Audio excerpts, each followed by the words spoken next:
কেমন কুলাঙ্গার সন্তান জন্ম দিছো? জিম্বা সাহেব পুরোটা ছোট মানুষ তো, এটা ভুল করে ফেলাইছে, ওরা মাফ করে দিন।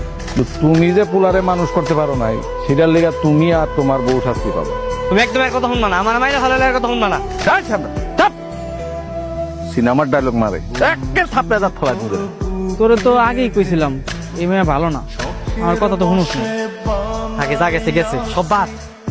আজকে থেকে আমি কোনো মেয়ের পিছনে ভাগবো না, কোনো মেয়ের কাছে যাবো না, আর জীবনে কোনো মায়ের বিয়ে করবো না, কোনো মায়ের লেগে নিজের কষ্ট পাবো না। আব্বা আম্মা, আমার তোমরা মাফ করে দাও। যেটা হয়ে গেছে সেটা তো আর ফেরত আইব না। তুই শুধু শুধু এগুলো নিয়ে মন খারাপ করিস না। সাগর, ওই জায়গায় কে ওরে না যাইতে, আমার চোখের সামনে যাইতে হবে দিলাম। একটাবার আমার কথা শোনো। ওরে যাইতে কবি নাকি আমি না যাবো। আসসালামু আলাইকুম। ওয়ালাইকুম সালাম। কি ব্যাপার মা, তুমি আমগো বাড়িতে? আমার সাগর কেন আপনার ঝামেলা করছে? না চাচি, আমি এমনিতেই আসছি। আসলে সেদিন গ্রামবাসীর সবার সামনে শুধুমাত্র আমার জন্যই আপনাদের এত বড় অপমানিত হতে হয়েছে। আমি আপনাদের কাছে মাফ চাইতে এসেছি। যা হওয়ার হয়ে গেছে।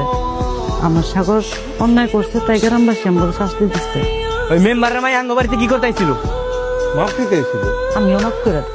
বাপরে আমার কি মন চায় জানো? তোমার আবার কি মন চায় আব্বা? আল্লাহ যদি কোনোভাবে এই মায়ের লাগে ওরে মিলাই দিত।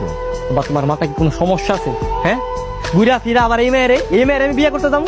আমি না দুধ দিয়ে গোসল করে শপথ করলাম যে এই মেয়ের কাছে আমি জীবন যাবো না। তো কি হয়েছে? তুই যে এই কাম করছস, এই এলাকা মেয়ে দেবো কে তোরে? ওই মেয়েরা তোর বিয়া করবো না। আর শ্বশুর আব্বা আপনি তাকে আছেন কেন? হ্যাঁ, আপনার আমি কইছিলাম না আপনার মায়ের আমি বিয়ে করে নিয়ে আসবো? এই যে আমরা কিন্তু বিয়ে করে ফেলাইছি। আর তিথি, এগুলি কি?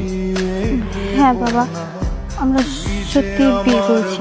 আমি এই যে খারাপ কথা দিয়ে গেছিলাম না, হ্যাঁ, আমি কিন্তু আপনার মায়ের ঠিকই বিয়ে করে নিয়েছি, আমার কথা কিন্তু রাখছি।